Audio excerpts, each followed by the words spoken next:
El mensaje preponderante de los gnósticos es que todos hemos nacido con una luz divina en nuestro interior, y buscar esa luz divina y expandirla es el deber de todo creyente, que la única forma de entrar en contacto con Dios es mirando dentro de nosotros mismos. Que la única forma de entrar en contacto con Dios es mirando dentro de nosotros mismos.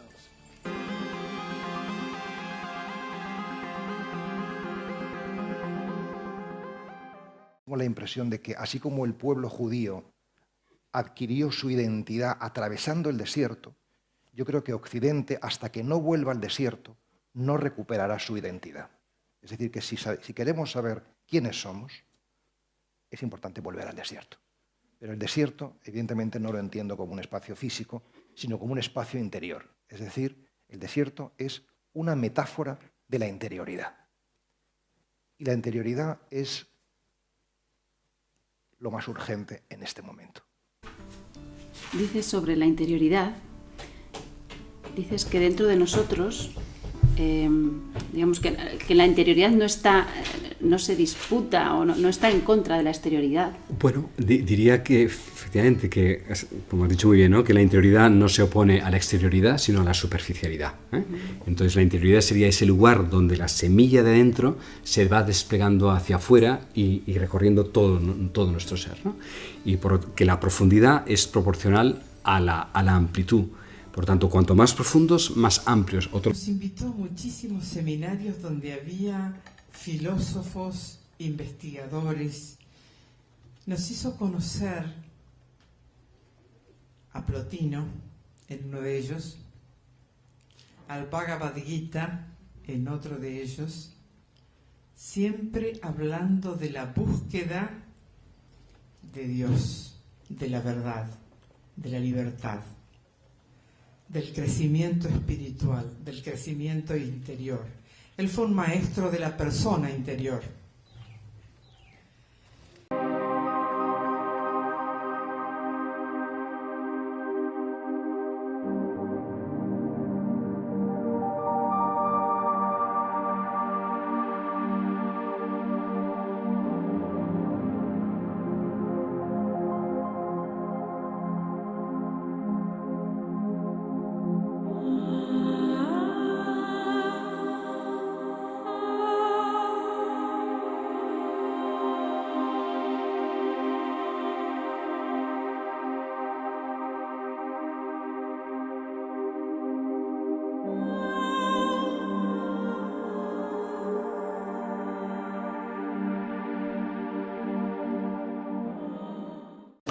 Bueno, lo primero, no voy a emplear mucho tiempo. El gnóstico no pierde ni un segundo en pensar que Dios existe y que ese Dios es súper trascendente, el uno, el supremo, el bien, el superpadre y todo, sin discusión.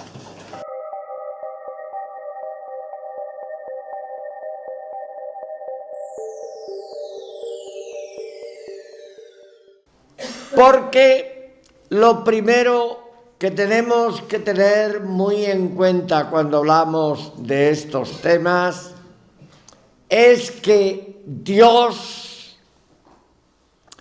es, por definición, esencialmente el trascendente.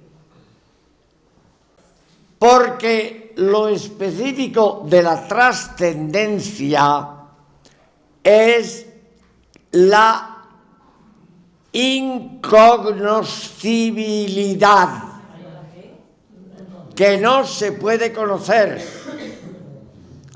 ni se conoce ni se puede conocer. Pero el trascendente en sí no está a nuestro alcance. Lo específico, lo propio, lo constitutivo de la trascendencia es la incomunicabilidad. El trascendente es el que no es comunicable.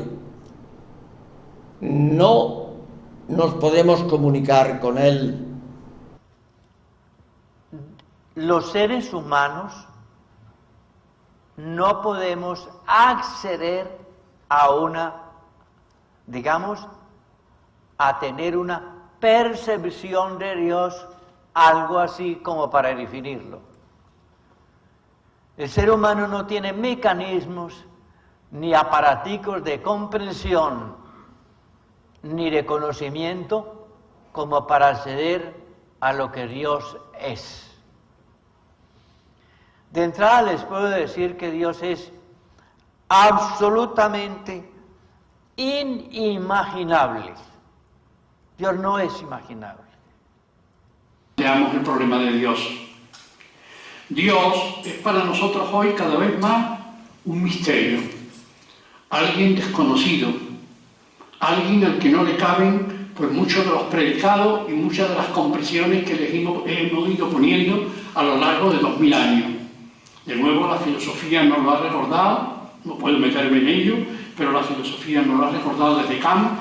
Dios escapa a nuestra inteligencia, Dios no es parte del universo. Si existe Dios, tiene que ser alguien que trasciende el universo físico en el que nosotros vivimos, y nosotros tenemos unas capacidades mentales, tenemos unas actitudes que nos sirven para conocer el universo y para conocer el mundo en el que nosotros vivimos. Pero si Dios no es una parte del mundo en el que nosotros vivimos y no es una parte del universo, entonces Dios es no accesible y no cognoscible por nosotros.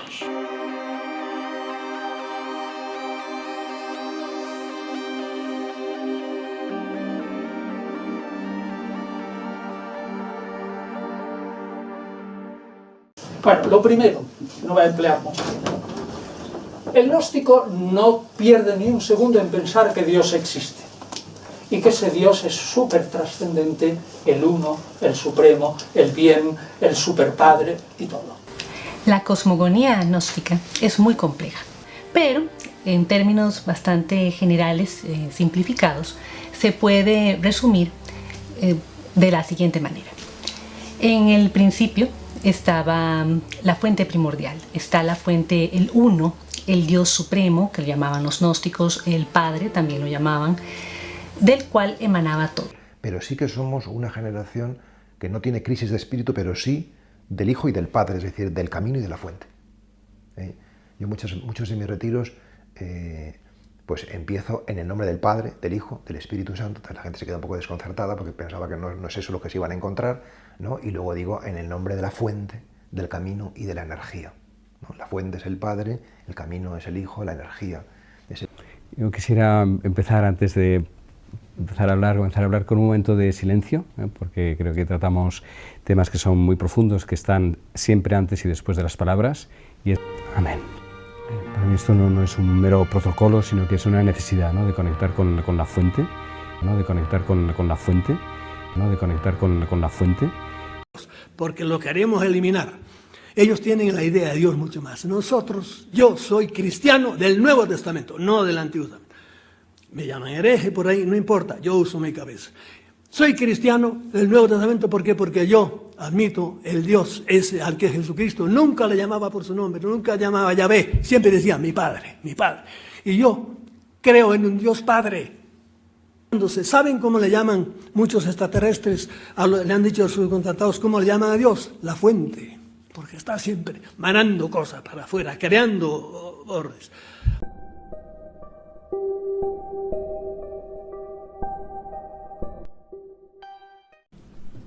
Pero fíjense, los gnósticos afirman que nada en el mundo es perfecto si no es dual, y masculino y femenino.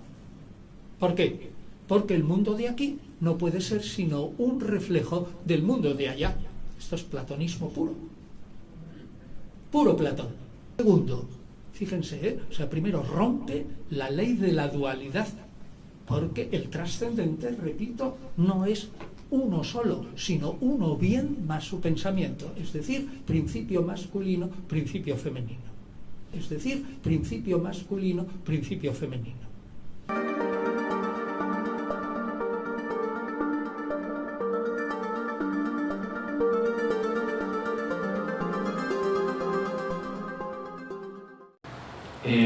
Se ha dicho también muy bellamente que el Padre, hoy diríamos Padre y Madre, ambos a la vez, porque Dios es las dos cosas a la vez, no tiene género, Bien, Dios Padre, Madre. Y cuando Jesús se encuentra a solas con Dios en la oración, y de ahí va a surgir un nombre que no es frecuente dentro de la tradición judía, Jesús va a llamar a Dios Abba, Papá, y va a tener una relación con Dios impregnada por la paternidad y por la maternidad, porque Dios es un Padre materno y va a aprender a relacionarse con Dios desde la paternidad, desde la maternidad, y va a querer enseñarnos a nosotros a perderle el miedo a Dios. Y delante de mí había una pareja con su bebé, con su niño, y el niño le hablaba al papá y le decía Abba, y a la mamá le decía Imaj. Y yo decía, esto es lo que necesitamos nosotros, un padre y madre nuestro. A mi nieto yo le enseño a rezar, pero de otra manera le digo, a ver, vamos a rezar, Madre nuestra que estás en el cielo. Santificado sea tu nombre, Madre. Venga tu reino, Madre. Si no vemos a Dios con un rostro de mujer, creo que estamos perdiendo lo fundamental de esa buena noticia. Gracias por lo que... Mística en Jesús, pasemos a la mística de él. Hay algo fundamental que define su ser: la filiación, la fraternidad, la liberación como un mismo proceso. Su relación con el Padre-Madre, en su cultura decían Padre, pero en el Antiguo Testamento también se utilizaba Madre muchas veces. Este Dios que es Jesús, este Dios que Jesús nos revela, es Padre-Madre.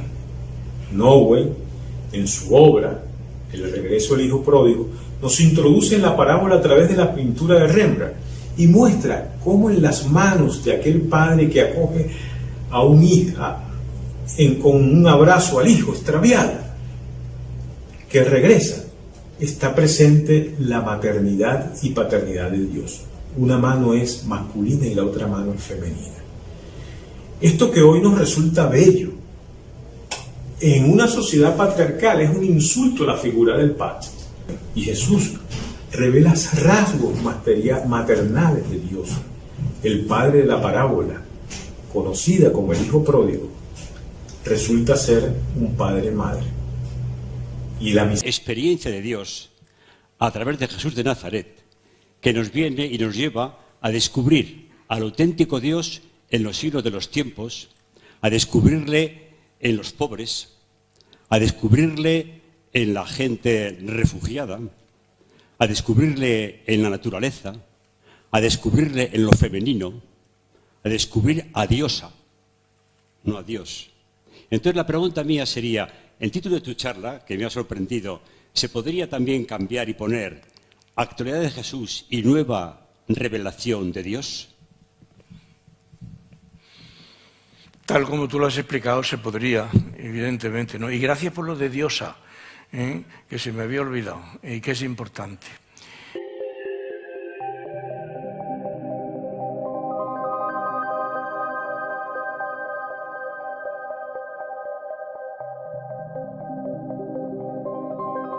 Estos le ofrecen una oración para dar las gracias por el pan y Jesús se echa a reír.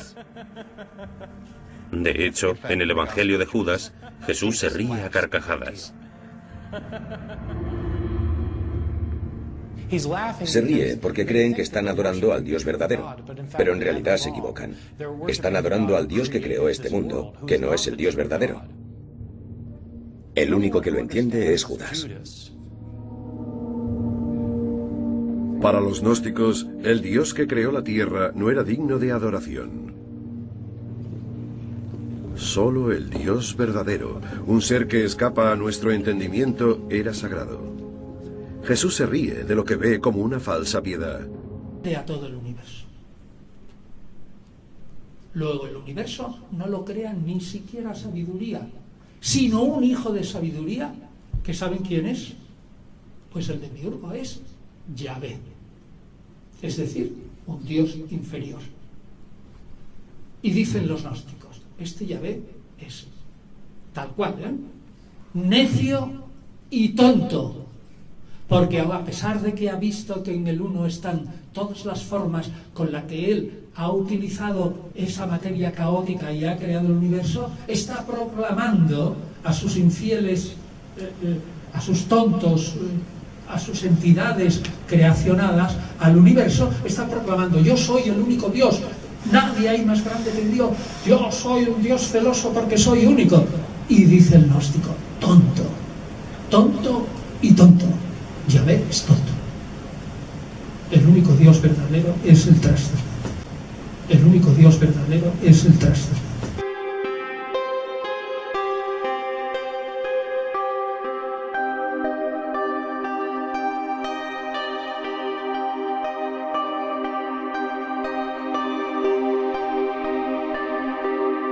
Como el poder es peligroso, Israel, que goza del poder de Dios, va a vivir una experiencia de Dios en la que la violencia de Dios se pone al servicio de Israel.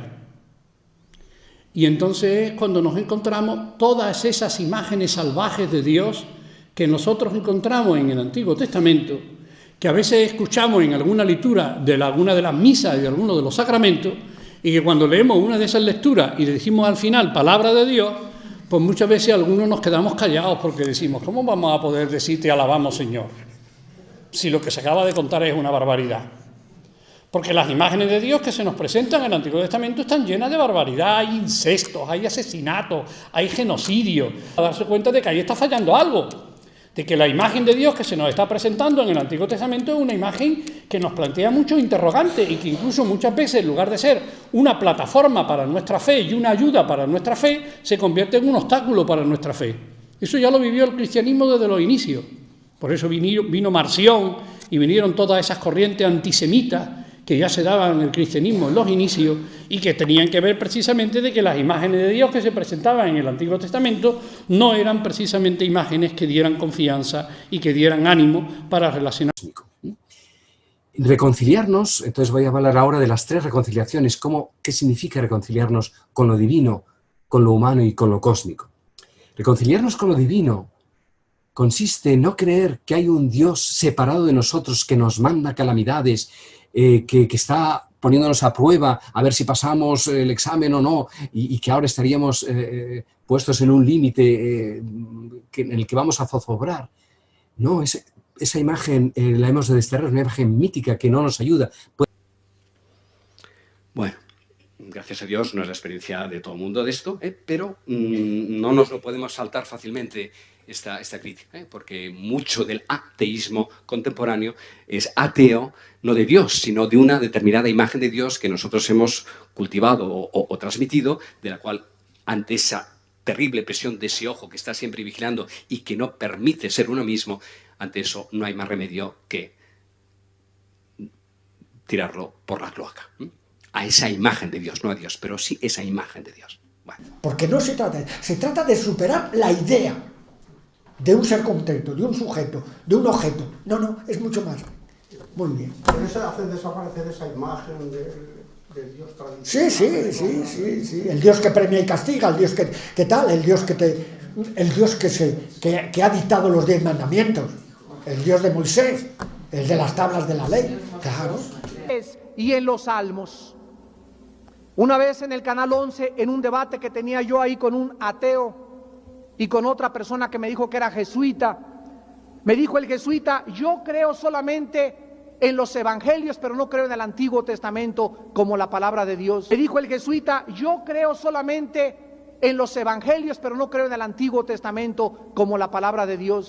Porque lo queremos eliminar. Ellos tienen la idea de Dios mucho más. Nosotros, yo soy cristiano del Nuevo Testamento, no del Antiguo Testamento. Me llaman hereje por ahí, no importa, yo uso mi cabeza.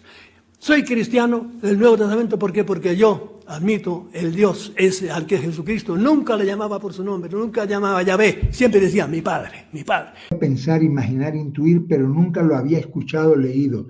Pues qué bueno, Carmen, que te desayunes con esto, que podemos rezarle. Jesús nos dio esa posibilidad de...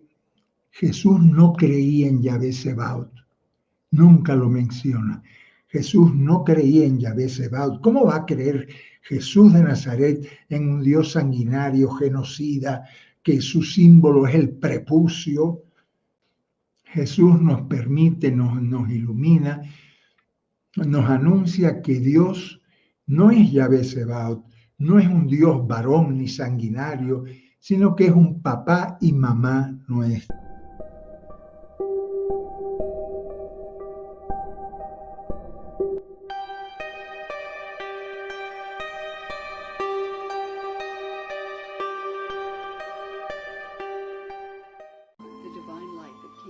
La luz divina que nació antes de la creación del universo, cuando Dios dijo que se haga la luz, fue la imagen sobre la que se creó la humanidad.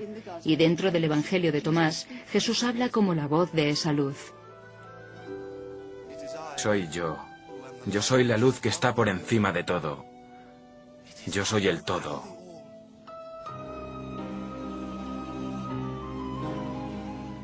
Yo soy todas las cosas. Todo proviene de mí. Y todo vuelve a mí. Si partes un trozo de madera, ahí me encontrarás. Cuando levantas la roca, ahí me encontrarás.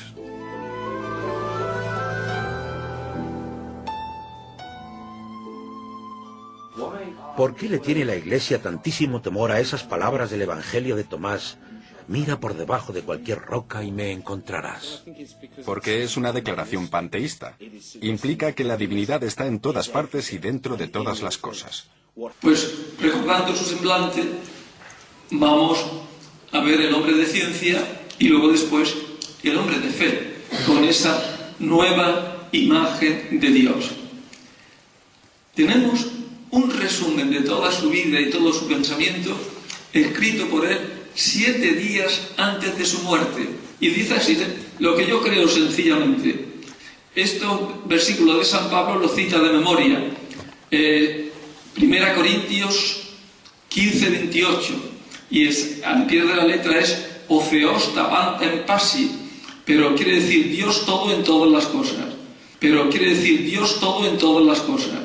El libro Autoliberación Interior no solo es una anestesia frente a la realidad del dolor en la existencia del hombre, sino una serie de afirmaciones ambiguas que destruyen la vida cristiana y que vienen a ser justificadas por el autor en nombre de una plenitud existencial. Lo que trasluce la obra de De Mello es un panteísmo. Lo que trasluce la obra de De Mello es un panteísmo. Si Dios es infinito y absoluto, y hay algo que no sea Dios, entonces Dios no es infinito y absoluto. Si hay algo además de Dios, ya Dios no es el todo, sino que es una parte, porque hay algo que no es Dios. Luego, Dios tiene que estar en todo. Eso además está en la tradición cristiana. En Él vinimos, en Él existimos y en Él morimos. Dios está en todo. Quitamos, sin más, eliminar directamente, situarnos en la contemplación para alcanzar amor, el Dios habitándolo todo y habitándolo a todos. Dios presente. ¿Sí? El Dios habitándolo todo y habitándolo a todos. Dios presente. ¿Sí? En nuestro pueblo mapuche, la religiosidad mapuche es una religiosidad que tiene desarrollado el aspecto cósmico. El mapuche dentro de su religiosidad se sabe uno con toda la realidad, hermano, con otras palabras, a lo mejor yo no tengo las palabras, pero se saben uno con el cosmos, con la realidad. A nosotros nos haría muy bien nutrirnos de ese sentido del cosmos, que en definitiva para nosotros es creación de... Personalmente, en este conversatorio quisiera hablar de mi concepción personal de Dios. Voy a hablar del Dios desconocido al que se refirió el apóstol Pablo dirigiéndose a los atenienses. Aunque, como él mismo decía, lo buscamos a tientas, no está lejos de cada uno de nosotros, porque en Él vivimos, nos movemos y existimos. Si queremos traducir estas palabras en lenguaje filosófico propio de los griegos y quizás más entendible a nuestros intelectuales contemporáneos, Dios es el ser que todo lo envuelve y lo penetra. El ser infinitamente inmanente e infinitamente trascendente, porque todo lo que existe es ser, pero nada de lo que existe agota el ser. Al hablar del ser, uno de los filósofos más representativos del siglo pasado lo llama el omniabarcante, el que lo abraza todo por fuera y lo penetra todo aferrándolo por dentro. Ahí está, yo creo que el corazón de la mística ignaciana, que él percibió sin que quizás la teología de su momento se lo permitiera expresar, que Dios estaba en todo y todo estaba en Dios. Que la realidad y Dios son inseparables. Se le mostró, para decirlo así, la realidad completa como la zarza ardiente, incandescente que vio Moisés en el Sinaí. Que a Dios no hay que buscarlo más allá de las cosas, sino más acá. Que la trascendencia de Dios es su propia inmanencia. Que Dios habita en todo y todo habita en Dios, y eso lo dice también San Pablo. En el somos, nos movemos y existimos. Esta unión de todo con Dios y de Dios en todo, al mismo tiempo requiere precisión y discernimiento, porque que todo esté en todo y que Dios esté en todo, al mismo tiempo es un don. Y eso es maravilloso. ¿Y en qué consiste esa identidad que uno descubre y que da tanta paz y da tanta alegría? Pues fundamentalmente, y esto es la experiencia mística por excelencia, a lo mejor la palabra mística nos da miedo, pero está ahí, la experiencia de la unidad, de que tú no eres sin el otro, tú no eres sin el cosmos, sin la naturaleza, tú no eres sin Dios. Es la experiencia de que tú eres mucho más grande y mucho más amplio de lo que habías creído, habías pensado.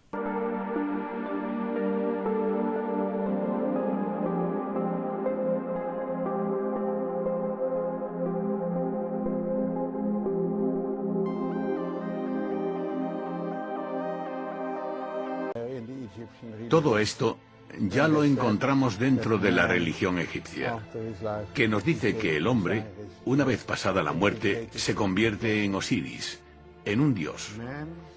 El hombre es un dios caído, que se acuerda del cielo. Es el concepto básico de todos los misterios de la antigüedad.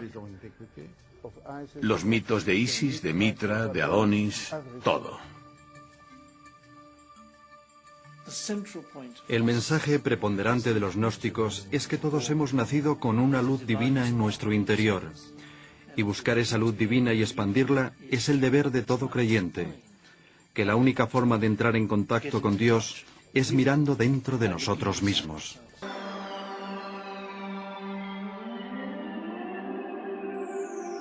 Creer que Dios se hace presente en lo humano, yo creo que es el gran reto del cristianismo.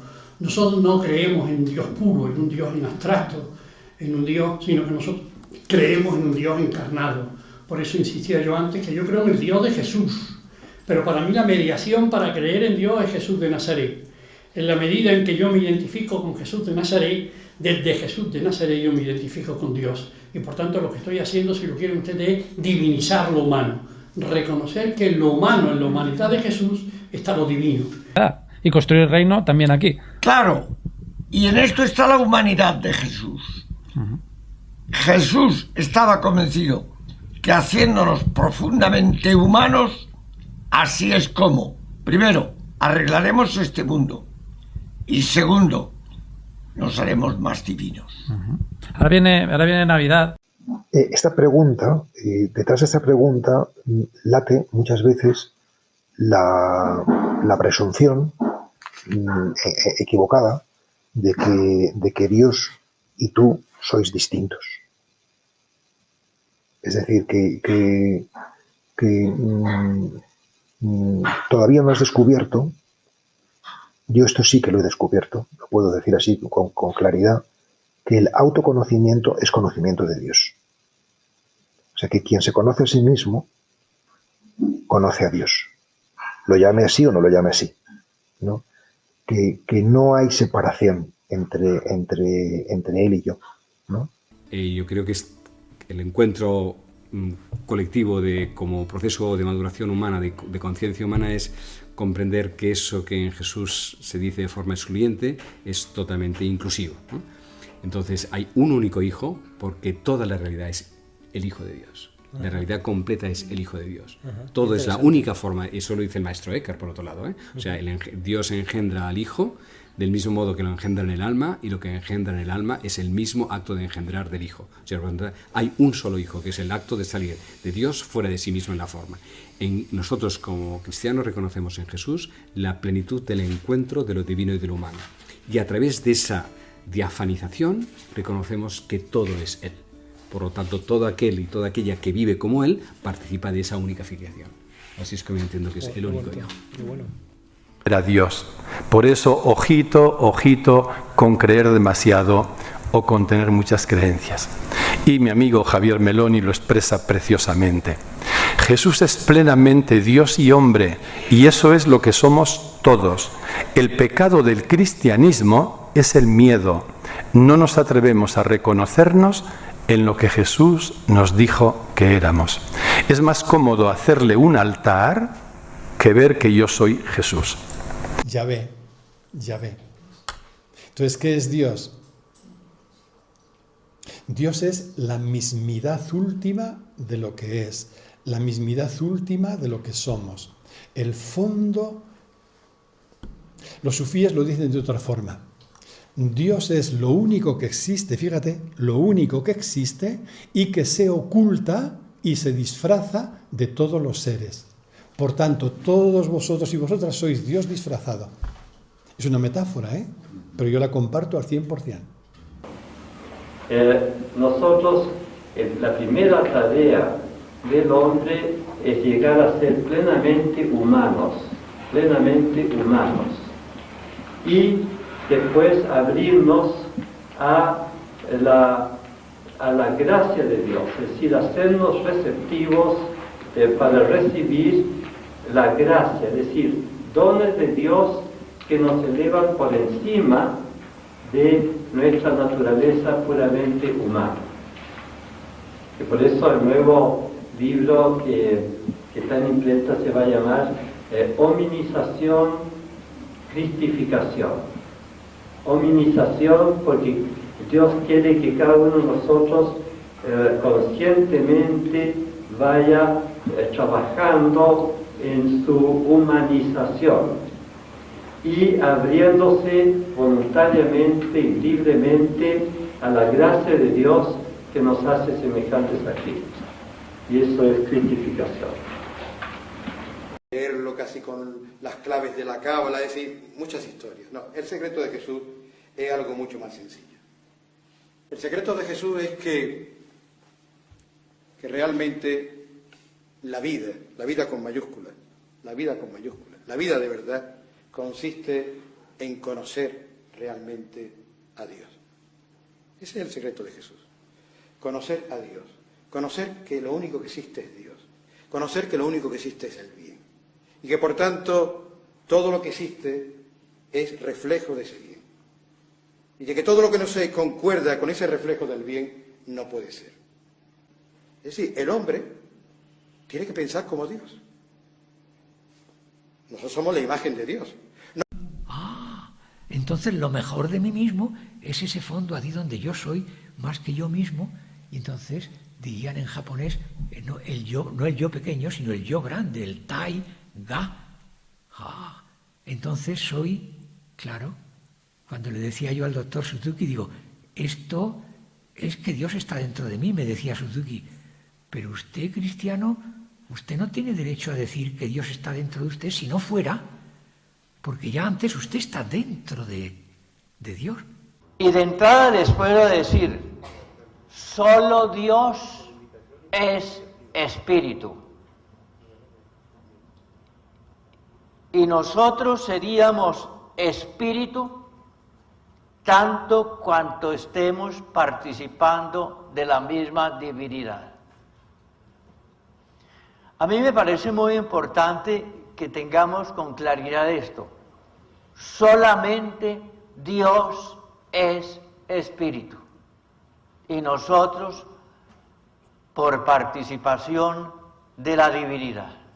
Y nadie más en este universo se llama espíritu. Nosotros hemos prodigado. Cuando don Gustavo el Padre nos dice que somos egoístas como seres finitos, viene a mí una pregunta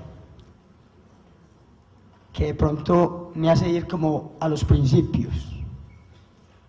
Pero si fuimos creados a imagen y semejanza del Creador, somos un Dios en miniatura y nuestra misión es alcanzar la divinidad. Es, pues, que están entendiendo más que yo. De lo cual yo me sorprendo, ¿no? Y me alegro mucho de que vayan tan más allá y que sean como tan listos para captar. La cosa es muy simple, pero lo importante es captarla verdaderamente como ha de ser, y yo se los agradezco, yo soy el agradecido, de modo que yo no estoy respondiendo, sino agradeciendo.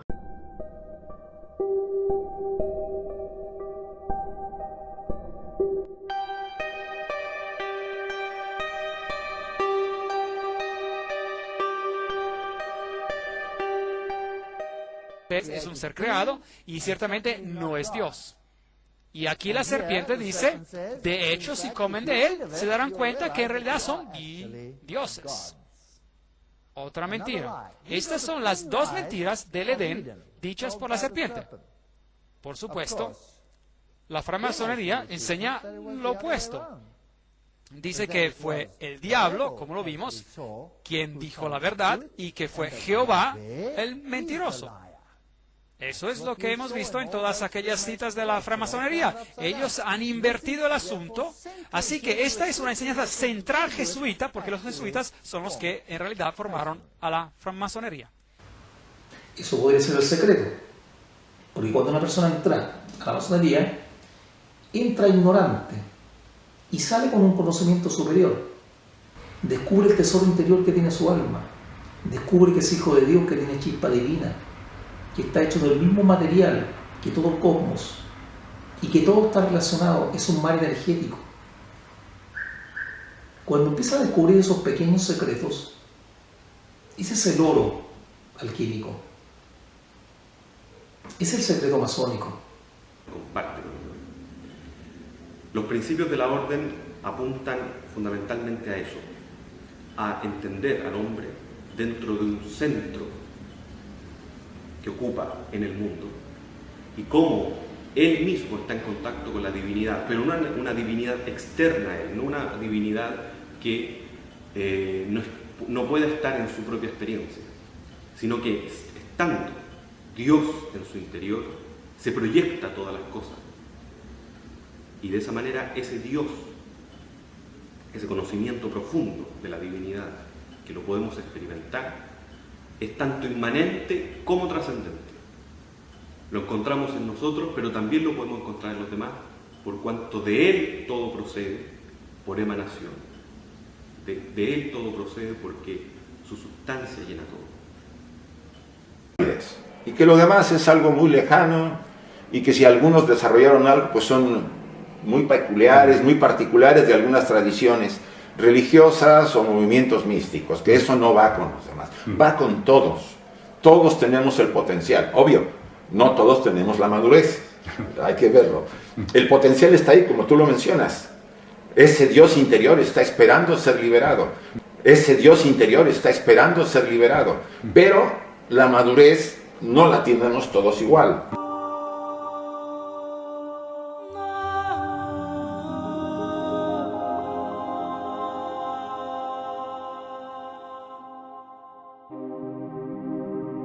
nosotros estamos en el mundo de los clifóticos, esto es clifótico, estamos en el mundo de la división, no es necesario hacer gran esfuerzo para dividirse, más aún. Esto es puro ego, somos puro ego, pero el ego también es una herramienta al mismo tiempo. Si bien hay que dominarlo y en algún momento eliminarlo, lo tenemos que unir con el no ego. Este matrimonio místico de esos opuestos es el que nos permite de alguna manera evolucionar a este siguiente nivel de conciencia que nos permitiría ser uno con Dios o alcanzar la divinidad finalmente, como en el caso de Aleister Crowley. Dios, la unión con Dios, pueden tener 1000 formas. Una búsqueda espiritual, un desarrollo espiritual, el despertar de la conciencia, hay mil formas de llamar a eso. Telema busca el desarrollo del ser humano a través de todas esas instancias, en el fondo. Nosotros tenemos algunas definiciones con respecto a la unión con Dios. Decimos en el fondo que cada hombre y cada mujer es una estrella, por lo tanto cada hombre y cada mujer creó un universo propio para sí mismo y es el amo y señor de ese universo.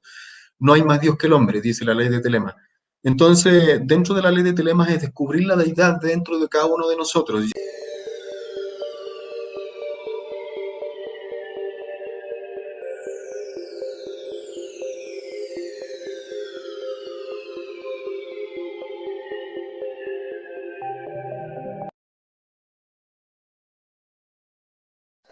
Of self-deification or being your own God in Satanism and Luciferianism is not the abstract and difficult concept in the everyday reality that we live in. In Luciferianism, self-deification is a continual process. In Luciferianism, self-deification is a continual process.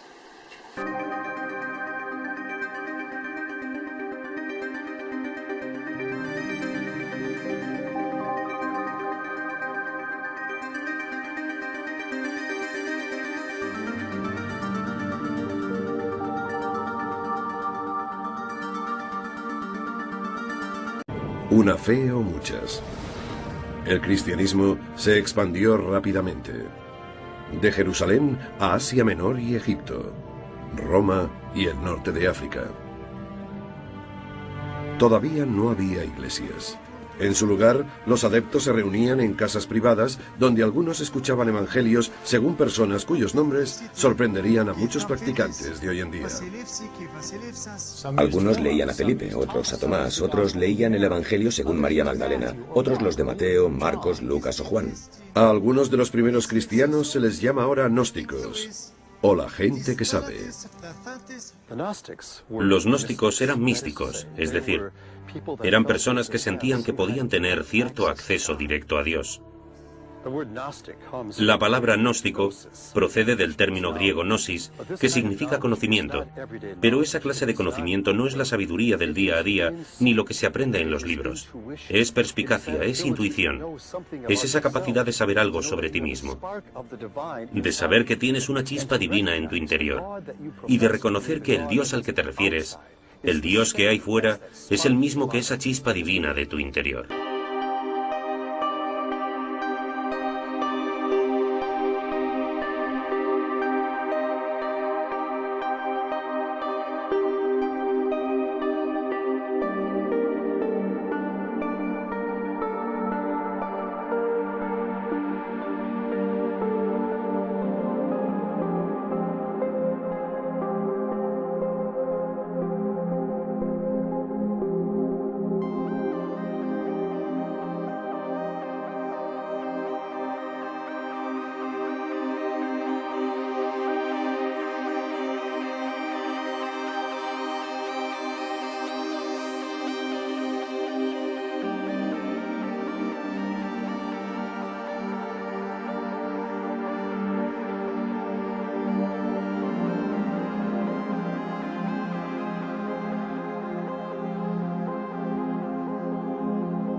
Y eso no era todo lo que irritaba a los líderes de la Iglesia. Los gnósticos también predicaban que el cuerpo era una prisión para el espíritu divino que lo habitaba. Para ellos, la muerte de Jesucristo era algo bueno, y Judas un héroe por ayudar a liberar el espíritu de Cristo. De hecho, esa es una de las razones por la que los expertos creen que el Evangelio de Judas fue escrito por los gnósticos. El Evangelio de Judas convierte el acto de la traición en un acto de obediencia. El sacrificio del cuerpo de Jesús se convierte, de hecho, en salvación. Y por esa razón, Judas es visto como el héroe. Y los demás apóstoles acaban envidiosos y resentidos.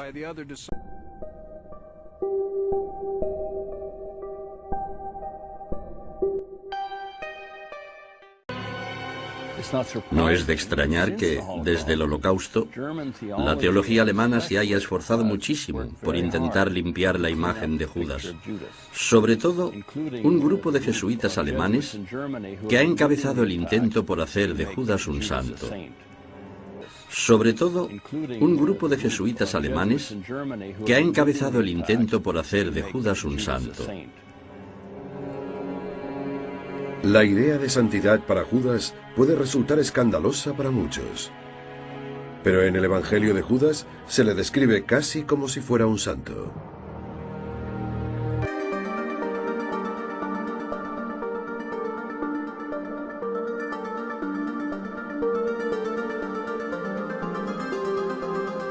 La otra imagen, una tradición entonces que tiene 2000 años. La imagen ahí son esos papiros antiquísimos. Y después están, no nos vamos a echar en el tema, están los evangelios apócrifos. ¿Ustedes han escuchado hablar de los apócrifos? Sí, bueno, los apócrifos son otras versiones que la iglesia dijo, no, esto no, aquí yo no reconozco mi propia fe. Es como cuando, por ejemplo, ustedes escriben una carta, o los correos electrónicos ahora, y escriben una carta y dicen, no, esto no representa lo que yo quiero decir. ¡Pum! Al basurero. ¿Es legítimo? Claro que es legítimo. ¿Por qué? Porque el sujeto es la iglesia. Es la iglesia la que ha escrito todos los evangelios, ha sido la misma iglesia. Claro que han sido distintos autores. Y al final la misma iglesia, los mismos cristianos dijeron, mira, yo reconozco las cartas de estas personas como las más representativas. Y los apócrifos quedaron en el camino, porque no representaban exactamente lo que la iglesia creía que había que creer. En fin, luego se ha hablado mucho de los evangelios apócrifos. Son historias más o menos fabuladas, a veces con pietismos y demás, pero hay uno de ellos que quizás sea el más importante de todos, que es el Evangelio de Tomás. El Evangelio de Tomás tiene muchísimas afirmaciones y palabras de Jesús que se repiten en el Evangelio. En concreto, tiene 114 elogias y fue descubierto a finales de la Segunda Guerra Mundial en Nag Hammadi, en el Alto Egipto. Ahí se halló una vasija que contenía 12 manuscritos en copto sobre el papiro de los siglos III y IV. Se ha comprobado que la mitad de estos logia se hallaban ya en los 4 evangelios canónicos, o sea que coinciden en la mitad de los logia de Tomás. Pero yo os recomiendo la lectura de este libro porque además hay ediciones hechas por los católicos, cada hizo una de ellas, y está muy bien porque tiene fragmentos que evocan otra manera de ver a Jesús. Católica, apostólica y machista. En esa iglesia María Magdalena nos da un aire nuevo y nos dice, ojo que la fe en Jesús la conté yo, la prediqué yo, la anuncié yo. Súmale a eso todos los evangelios apócrifos, el evangelio de Felipe, el evangelio de Tomás, los evangelios que la iglesia echó fuera, también por gnosticismo y eso, ¿verdad? Pero en los cuales aparece la figura de María como la compañera de Jesús, la koinonos de Jesús. María Magdalena fue eso, la compañera de Jesús de Nazaret. Qué lindo, qué hermoso que Jesús no fuera un varón soltero y aburrido, sino él tenía una compañera, María. Y es la figura femenina que más aparece en todos los evangelios, ¿verdad? Soy sin añadidos. Porque no somos nada que pueda aparecer en la consciencia. Somos, como Jesús vio bien, la propia consciencia. Y esa consciencia en primera persona se expresa yo soy. No es raro que Jesús dijera también con toda contundencia, yo soy todas las cosas. Quizá este dicho os suene menos porque está recogido en un evangelio apócrifo. Como sabéis, apócrifo, el evangelio de Tomás. Apócrifo no significa falso, apócrifo significa solo oculto. Y algunos evangelios quedaron ocultos, no sabemos bien el motivo. Algunos quizá solo por descuido, probablemente. Otros quizá intencionadamente, porque iban en línea diferente a la línea que al final se impuso dentro de la comunidad cristiana. Estos evangelios, muchos de ellos se descubrieron hace poquitos años, en el año 1945, en Egipto, en la zona de Nag Hammadi. Ahí está el evangelio de Tomás. Y en ese evangelio Jesús dice más cosas. Yo soy todas las cosas. Una persona que dice esto... Recordando. Por ejemplo, si María Magdalena quería a Jesús, como dicen los evangelios y dan a entender, sobre todo los apócrifos, y Jesús quería a Magdalena, como tú dices, no podía aceptar que Jesús hubiera muerto. Por lo tanto... Y efectivamente, para ella, Jesús no murió. Jesús siguió tan vivo como antes, o más, porque desapareció lo físico y se profundizó en la vivencia de Jesús que ellos vivían. Cristianas. Había pensado leer algunos textos del Evangelio de Tomás. Los evangelios gnósticos son especialmente interesantes, no que tengan especial valor histórico, no tienen apenas valor histórico, pero sí son testimonio de una enorme libertad de recreación de la memoria de Jesús.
sino como radical identidad de aquello que yo mismo es y de aquello que todo es. No está fuera de la realidad. Es la misma realidad manifestándose en situaciones personales, situaciones colectivas, situaciones históricas, situaciones algunos días brutales e infames, digamos, pero no para que nos venga a salvar desde fuera, sino porque nosotros somos la manifestación de él, haciéndose historia, desplegándose en la conciencia de ser en la forma de nosotros. Porque todo esto va girando, o sea, es como un lento y progresivo y totalizante cambio de paradigma que hace entender a Dios de otro modo. Queridos amigos, siguiendo con el mismo tema, expresión de Dios y experiencia de Dios. Bueno,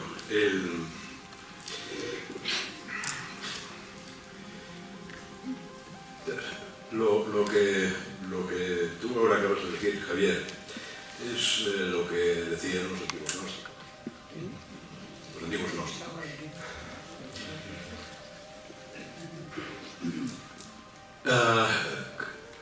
Claro, ¿qué decían los antiguos gnósticos? Pues que dentro de nosotros hay algo así como una chispa de vida. Y que de lo que se trata es de, ascéticamente, se supone, irnos desprendiendo de toda aquella crosta, ¿no?, que impide que esa chispa pueda iluminar nuestra existencia. Claro, Irineo, las primeras comunidades cristianas, reaccionaron muy fuertemente contra la tentación gnóstica, porque a mí me parece que es la tentación perenne del cristianismo. De hecho, porque irrumpe nuestra conciencia de darnos cuenta de que en nosotros está manifestándose Dios. Pero no es que Dios irrumpa desde fuera como si no estuviera, sino es que la misma manifestación de todo lo que es Dios mismo manifestándose a través de esa situación. Y cuando se da la comprensión, entonces a eso le llamamos irrupción de Dios. Si Dios está irrumpiendo en cada momento de eso mismo que estamos viviendo, lo que pasa es que no nos damos cuenta. Me dirás que esto es gnóstico.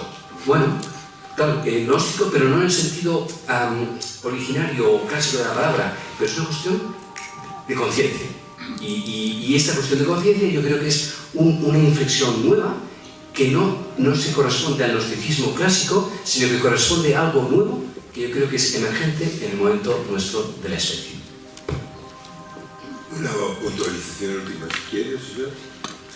Bueno, una frase.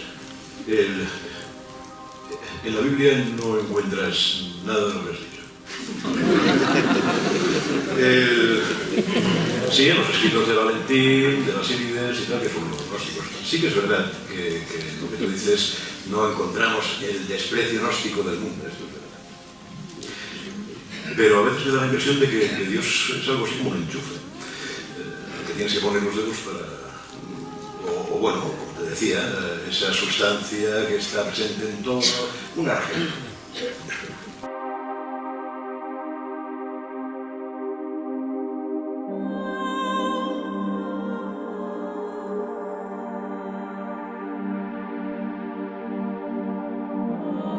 ¿Existe nella massoneria un grado superiore al 33esimo?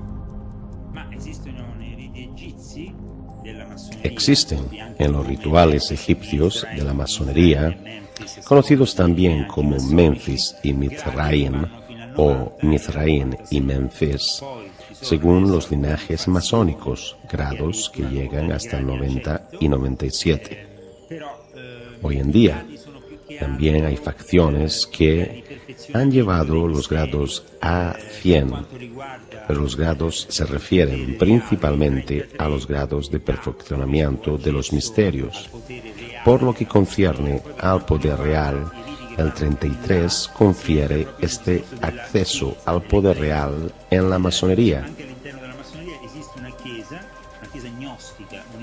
En lo que se refiere a los rituales que van más allá, se entra en la esfera de la Iglesia, de la Eclesia. También en la masonería existe una Iglesia gnóstica universal, una Iglesia particular.